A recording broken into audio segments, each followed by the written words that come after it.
My name is Wayne Lee. I'm an orthopedic surgeon in San Antonio, Texas. I've been doing Ringside medicine since 2000. Involved with the medical advisory board here for the state, as well as nationally with the Association of Boxing Commissioners as a co-chair for their medical advisory board.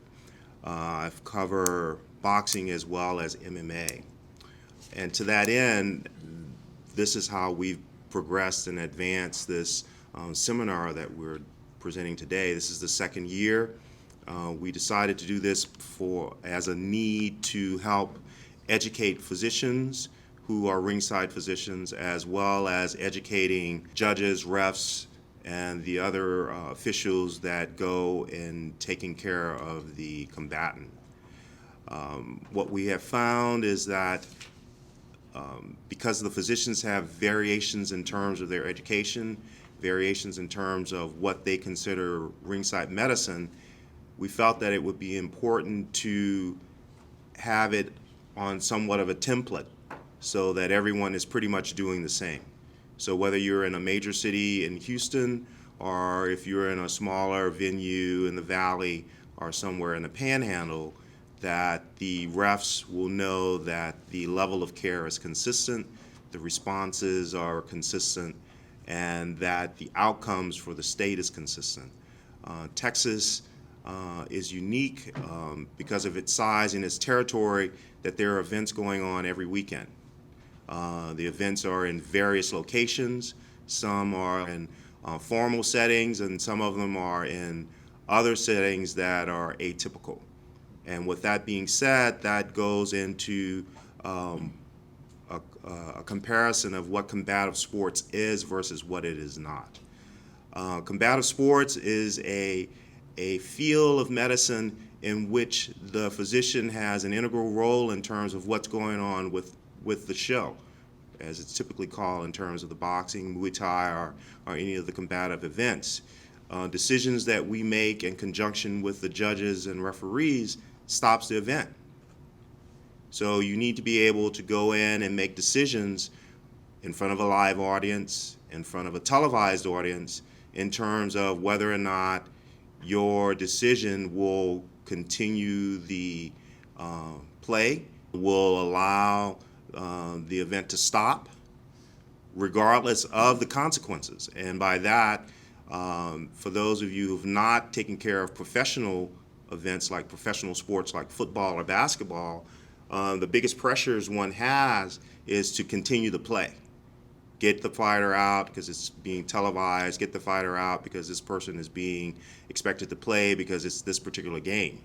So think of that in terms of having, instead of a team, you have one guy. You have a nationally televised pay-per-view event, and it's a worldwide thing, and you go in and the fight's only been 1 minute into the fight, and you stop it because the combatant has a bad laceration, or you stop it because or you give recommendations to stop it because of a fracture, or because you feel that the injury that they sustained is not one that would be to their best advantage in terms of their health. Or even on the pre-fight side, that you get abnormal laboratories, or that you get abnormal testing such as EKGs and EEGs that indicate some chronic nature in terms of the combatant's mental health, physical health, that will prevent them from fighting. So all of those things are important, and so it plays an important role in terms of determining what's going to happen. And it falls on the combative sports physician. It falls on the medical advisory committee in terms of reviewing, and ultimately it's up to the executive director for the division here in Texas, but his decision is based on talking to the medical people that work with him. So it is truly a team effort. And so I always look at it, and my colleague Sherry, we kind of talk about it in terms of what it is and what it isn't. What it isn't is like a guy who's covering a high school football game where he's injured and you go out and you pull him out, but play continues. because if we stop a fight, the fight's done. What it is having a broad understanding of a lot of different fields of medicine and being able to integrate it into looking at a combatant pre-fight, during the fight, and post-fight, and making decisions in terms of not only whether or not a fight is going to stop, but whether or not they're going to be able to participate in the bout, or whether or not after they've completed the fight successfully, whether they will be able to return to play or return to fight another fight within a certain period of time. So all of this requires experience, it requires time.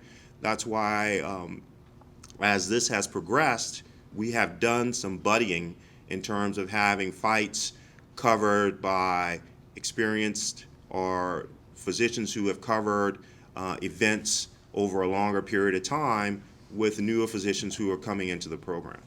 And by doing that, they get a feel of the flow. This aspect adds another layer by giving a standardization, by it being videoed.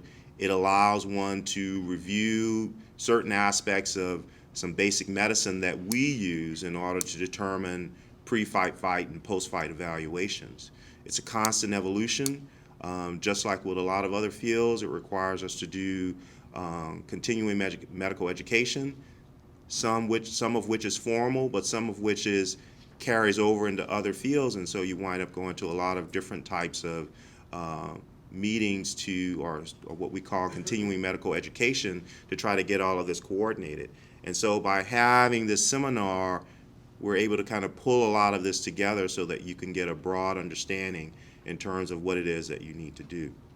Our hope is that we can elevate the level of care from the physicians, from the judges, and from the refs, that the state of Texas is a leader in terms of what is expected in terms of a fight being presented. And it doesn't matter if it is a mega fight or if it's a beginning amateur fight or someone coming from amateurs to the pros. The level should be consistent, it should be the same, and that's why we're doing this.